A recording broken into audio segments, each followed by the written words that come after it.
In a tradition of sorts, Mahindra always does something special on Independence Day, and this time it's the launch of Thar Rocks. And I am here, joined here Hi. by Rajesh Jejurikar to talk more about it. Thank you, Rajesh, for joining us. My first question to you is Thar Rocks, the pricing looks very attractive. How have you managed to get this pricing? So Mugdha, firstly, thanks for being here with us today on Independence Day. And this day means a lot to us. We've over the last 4 years always done something new on this date, and that's because we associate the brand so much with this sense of freedom. Because this our brand is about helping our customers get away from it all, and the whole spirit of freedom is actually a part of the brand DNA, and that's why we kind of want to do something different on Independence Day. So thanks, and we really appreciate you being with us here today. Yeah, so now let's talk about pricing. How did you achieve this pricing? What is the magic formula? Because it looks very attractive on paper. Yeah, often when we launch products, people wonder whether we are doing predatory pricing or we are like underpricing ourselves. But you've seen our auto margins go up with time, and we've right now reached the business to a scale which is fairly large by way of volumes. We do start getting a good volume benefit. We're also amongst the larger buyers of tech in the country at the moment because of XUV 700 to begin with, where almost 70-75% of the sales of XUV 700 came out of the higher end versions. So in a way, we were amongst the largest buyers of ADAS and a lot of this in India. So many of the suppliers today, seeing our commitment to bringing in or democratizing new technology, have localized technologies for us, and that is helping us carry that into newer and newer products because in our way of thinking as well, if the more we scale up volumes, the better pricing we get, and then we are able to create greater value for customers. Because Thar in its original form is a very popular product. But now, first question, how much did you invest in developing Thar Rocks? We spent around 1,000 crores, which includes everything that went behind product development. It's a completely new platform, and that also includes the money we've spent on the capacity. And do you suspect that there will be some amount of cannibalization? Because this pricing starts right in the third rear wheel drive territory and goes up to XUV 700 pricing almost. So, do you see cannibalization happening there?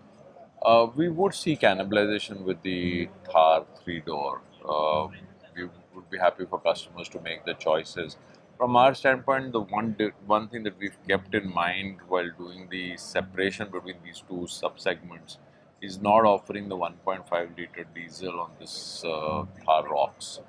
So in a way, the entry level product which we have on the three-door, often bought by youngsters, college going people, so on. So we've kept that within the three-door domain. I also think there'll be customers in the on the three-door, who are real off-road enthusiasts, will like the original three-door look. Of course, this is very compact too, but that's even more compact. But there will be some cannibalization. And in the way we've thought of creating capacity, we built some fungibility in. So we put in a capacity of total capacity right now 9,500 for both the products with some fungibility. So depending on how customers respond between the two products, we'll try and adjust our production. Good that you mentioned how much production capacity because that was my next question. But now the question is, your products tend to get a huge response in the beginning, and then they end up And having to in the wait. beginning, but they continue as well. Yeah, they continue. Well, that's for sure. That's how your excellent market share is showing. But how do you?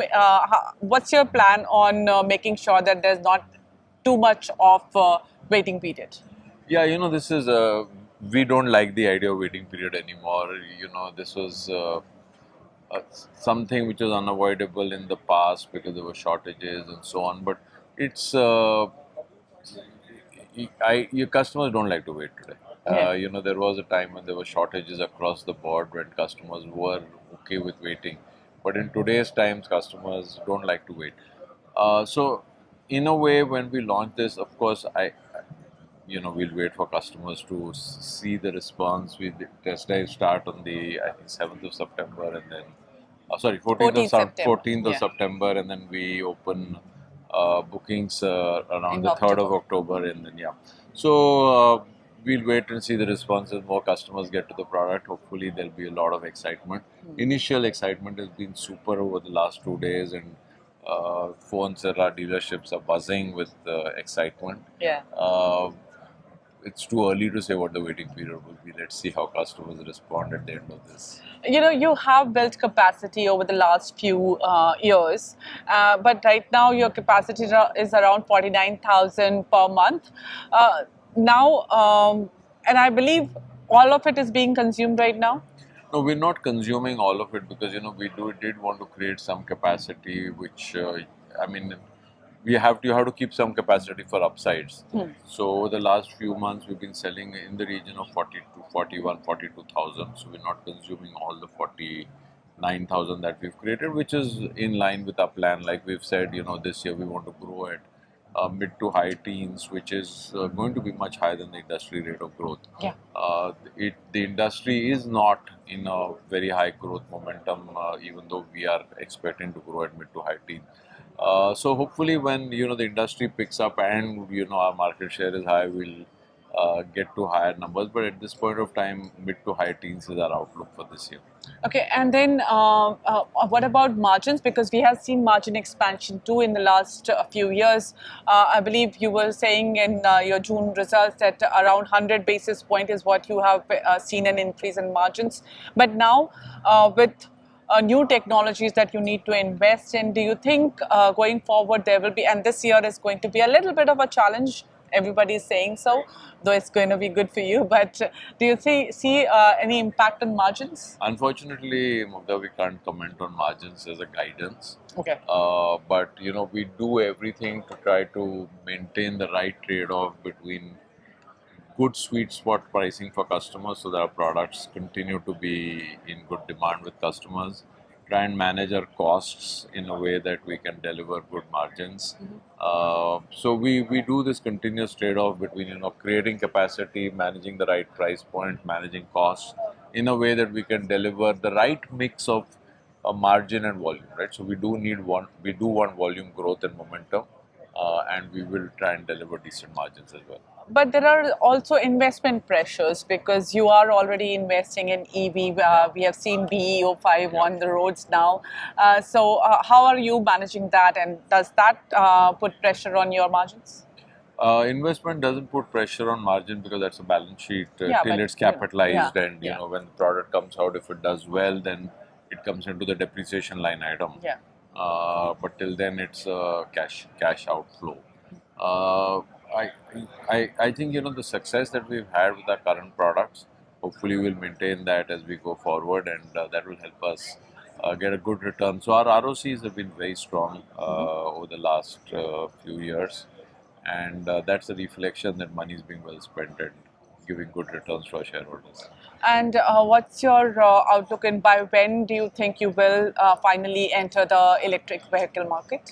We are in EVs with the XUV 400. Yeah, of course. But the BE05, mainstream, the new ones. Yeah, the Born Electric platform will be in hopefully by early 2025. And what's your view on alternate fuels? Because we have seen many companies invest in CNG and and CNG is picking up momentum quite significantly. What's your view on that? Well, we have been very focused on creating a very strong EV roadmap. We believe that's the national priority for the government as well. And the government brought the PLI scheme out so that to encourage OEMs to invest in technologies which allow the country to move to a higher rate of EV penetration. There's a lot of upside still because the penetration is just 2% right now. So we are really right now focused on saying the right EV products will create a market and an exciting market opportunity. And what about hybrids? We have said in the past that at short notice, if needed, based on what our customers expect, we can look at that. But our priority is electric. Your priority, but how short a notice that would be, and what is your assessment of the market as of now, as we start? Our assessment of the market is that the right EV products will create a lot of excitement for customers. Just like the right Thar rocks, that has excited the market. All right. So now one last question from you is that what is your expectation for the industry? Of course, you said 13 mid-teen growths for yourself, but what is your expectation from the industry? And also in terms of dealer dealer level product accumulation, what's the update on that? We actually don't have so much dealer inventory. Our dealer inventory is in the region of maybe 4-5 days of inventory more than what we would like. We see that correcting over the next month or two as we get into festival season. All right. Thank you so much. Thanks, A Mugdha. lot. Lovely, Thanks a lot. lovely being with you, and thanks for being with us here in Kochi Thank today. you so much.